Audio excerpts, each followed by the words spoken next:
مساء الفل على كل متابعين قناة حريف أفلام. فيلم النهاردة اسمه روزالين. الفيلم بتاعنا النهاردة بياخدنا لحدوتة روميو وجولييت ولزمانهم، لكن المختلف إن القصة دي مش عنهم. تعالوا نشوف. بتبدأ أحداث الفيلم بالتعرف على روزالين اللي بتكون واقفة زي الأميرات في بلكونتها مستنية فارس أحلامها اللي بيتسلق البلكونة وبيوصل لها ويقول لها كلام رومانسي يوديها في عالم تاني. وفجأة بيخبط على باب أوضتها باباها، فبتفتح له الباب وبتحاول تخلع بسرعة علشان ترجع لحبيبها واللي اسمه روميو.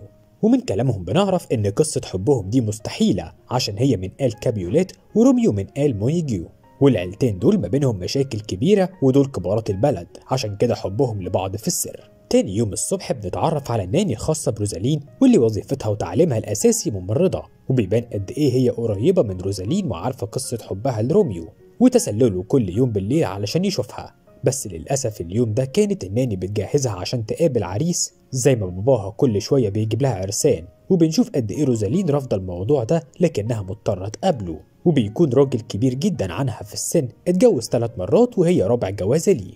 بيقول لها العريس إن باباها قال له قد إيه هي طموحة ونفسها تحقق ذاتها، وإن الكلام ده ما يأكلش معاه عيش لأن مراته الأخيرة كانت من النوعية دي وطلقها. طبعا الكلام مش بيعجب روزالين فبتقرر تطفشه وبتقوله عرفك على جوزفين أقرب حد ليا، وبتبدأ تتكلم مع الهوا وكأنها شايفة عفريت قاعد معاهم على السفرة. فالراجل بيحس إنه بيلبس في واحدة ملبوسة أو لاسعة والاتنين أسخن من بعض فبيقرر يهرب. وبتقول روزالين لباباها واضح إنها ما عجبتش العريس، وبتخرج مع أنتمها باريس اللي بيبان إنه في مقام أختها وهتبقوا تفهموا ليه بعدين. المهم وهي في السوق بيجي روميو وبيديها ورقة من غير ما حد ياخد باله عشان يتقابلوا عند مكان معين، وفعلا بتروح وراه هي وباريس، لكن هناك بيشوفها ابن عمها تيبولت واللي بيقرر يرفع سيفه على روميو لمجرد انه متواجد في ارضهم وجنب بنت عمه من غير حتى ما يعرف ان في علاقه ما بينهم.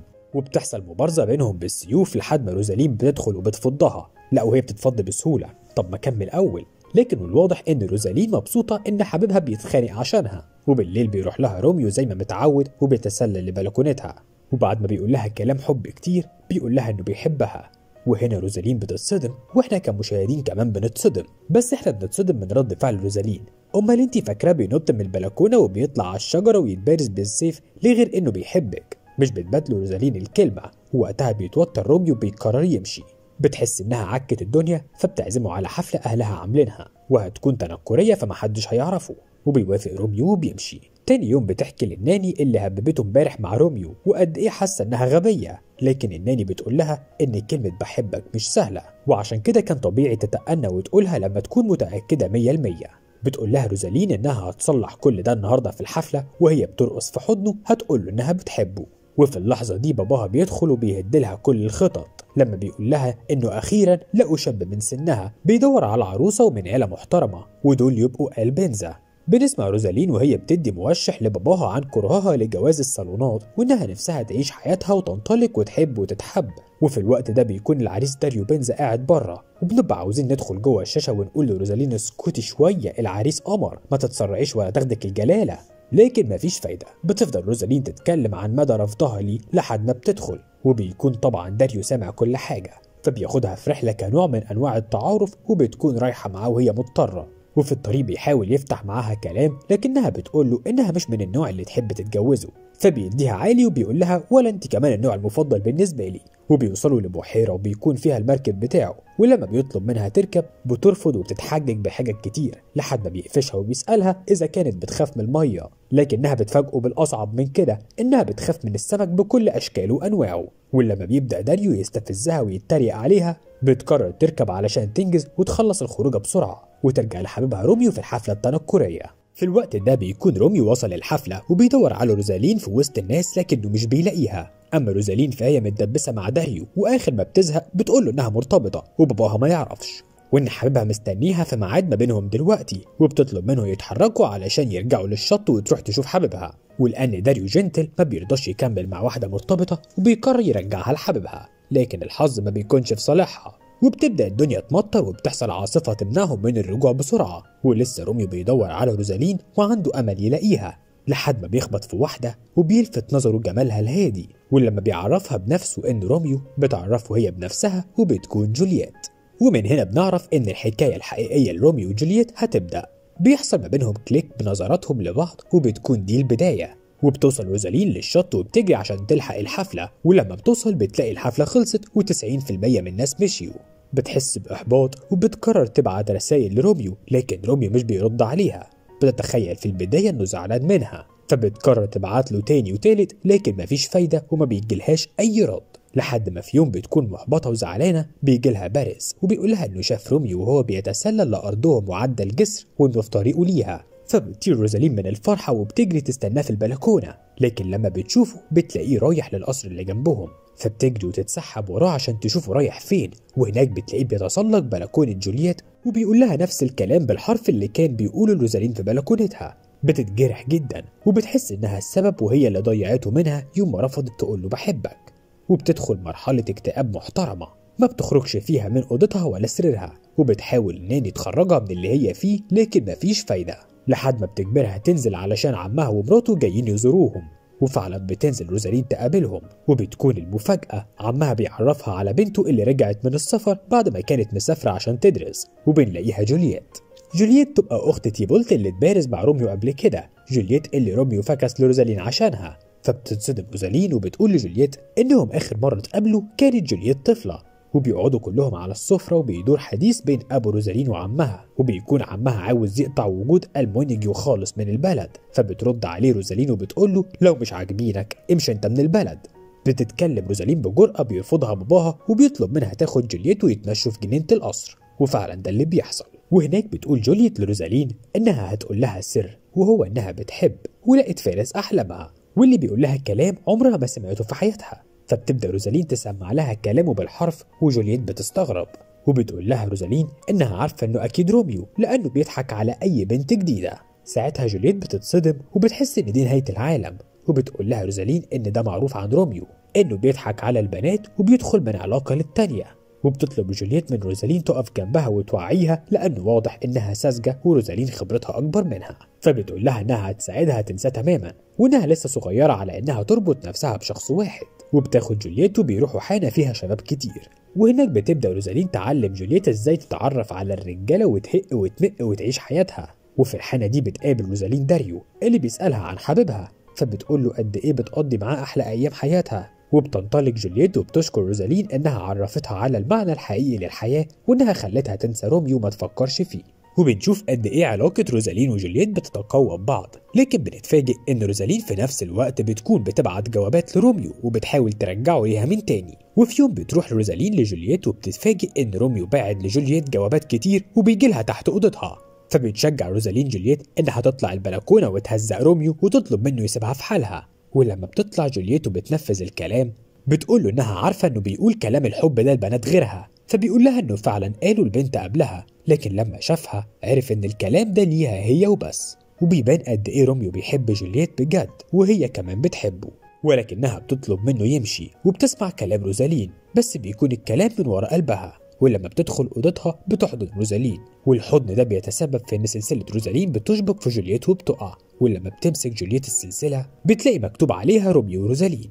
وقتها بتكتشف خطتها وإنها عملت كل ده عشان تسرق حبيبها، لكن روزالين بتقول لها إنها عملت كل ده عشان ترده ليها من تاني مش عشان تسرقه.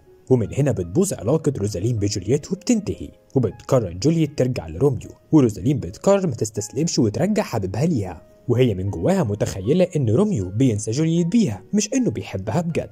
وبتطلب روزالين من باريس يتقدم لجولييت، وزي ما قلت لكم إن باريس زي أختها، فبيقول لها إزاي وهو مالوش في البنات لا مؤاخذة. فبتقول إن جوازه منها هيكون تمويه ومحدش هيعرف ميول الجنسية الحقيقية، وفي نفس الوقت هيبعد جولييت عن روميو، وبكده تفضلها مساحة مع روميو. بيوافقها باريس وبيروح يتقدم لجولييت، وأهلها بيرحبوا بيه جدا وبيقولوا له يعزم أهل البلد كلهم على الخطوبة. ولما بيبلغوا جولييت بإن باريس طلبها بتفهم إن ده فخ عملته لها روزالين، وبترفض تنزل لحفل الخطوبة. وبيجري أبوها على روزالين وبيطلب منها تعقل بنته شوية وتخليها تنزل. ولما بتروح لأوضة جولييت مش بتلاقيها، وبتلاقي جواب من روميو ليها بيتفق معاها على المكان اللي هيتقابلوا ويتجوزوا فيه على إيد راهب.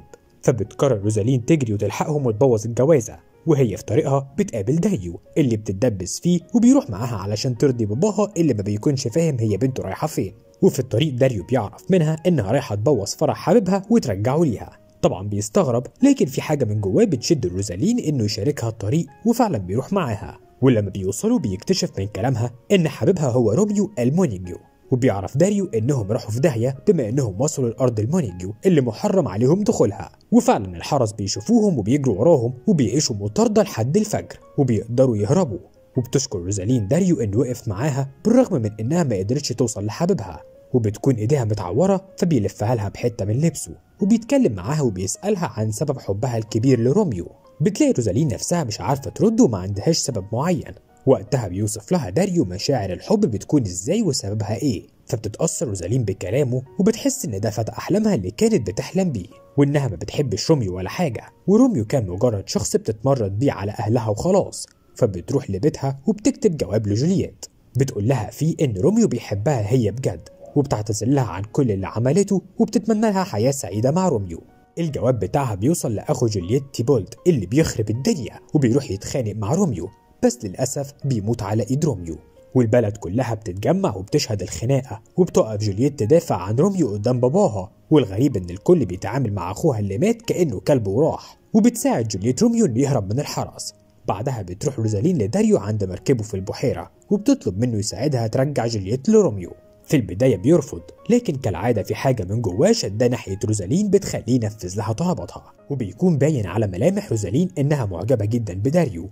بينطوا الاتنين لبلكونة جولييت وبيدخلوا لها، وبتقول لها روزالين انها هتساعدها ترجع لروميو وهتهربهم بمركب داريو. لكن جولييت بتقول لها انها مش محتاجة لمساعدتها وانها عملت خطة بنفسها، وخطتها انها تاخد دواء يشلها تماما، فاهلها يفتكروها ماتت ويدفنوها، ولما يدفنوها حبيبها روميو هيجيلها على التابوت بتاعها وهتكون فاقت وتهرب معاه. فبتقول لها روزالين ان ده فيلم هندي هابط وبتعرض فيه نفسها للموت، لان ممكن الدواء يموتها او اهلها يدفنوها وروميو ما يلحقهاش. لكن فجأة بيغمى على جولييت وبيكتشفوا انها اصلا اخذت الدواء، فبيقرروا يشيلوا جولييت ويهربوا بيها. وبينزل داريو من البلكونة وروزالين بتكون شايلة جولييت، لكن بيدخل عليها عمها متلبسة، ولان الجري نص الجدعنة بتبص روزالين وراها بتلاقي داريو اختفى.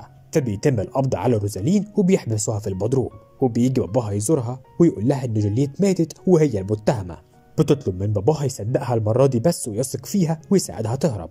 باباها بيقول لها انه دايما مصدقها، وفعلا بيسيب لها الباب مفتوح عشان تهرب، وبتهرب. ولما بتوصل للكنيسة بتلاقي جثة جولييت وفي حضنها مرمي روميو وكأنه انتحر زيها، وهي دي قصة روميو وجولييت الحقيقية. لكنها بتتفاجئ لما بتلاقي روميو حي، وبيطلع ان داريو مهربش لكنه راح يلحق روميو ويقول له الخطة.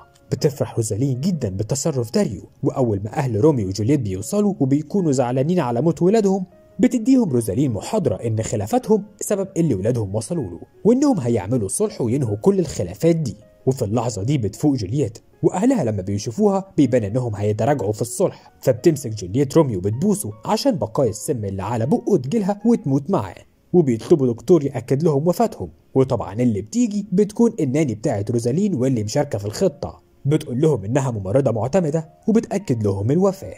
بيقولوا يلا حصل خير الحي يبقى من الميت، وبيسيبوا ولادهم الميتين وبيمشوا. واول ما بيمشوا بيصحوا روميو وجولييت وبيروحوا مع داريو وروزالين اللي بيهربوهم وبيركبوهم المركب عشان يروحوا قبرص ويبدأوا حياة جديدة.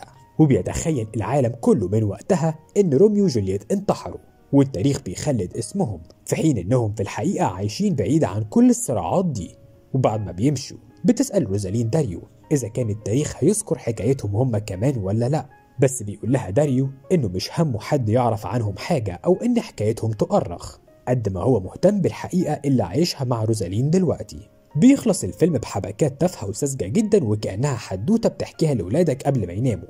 وقبل ما اقول لكم توتا توتا خلصت الحدوتة، عاوز اسألكم سؤال، تفتكروا روزالين شبه مين من الممثلات المصريات؟ طول ما بتفرج شايفها شبه ممثلة معينة جدا، يا ترى شايفين زيي؟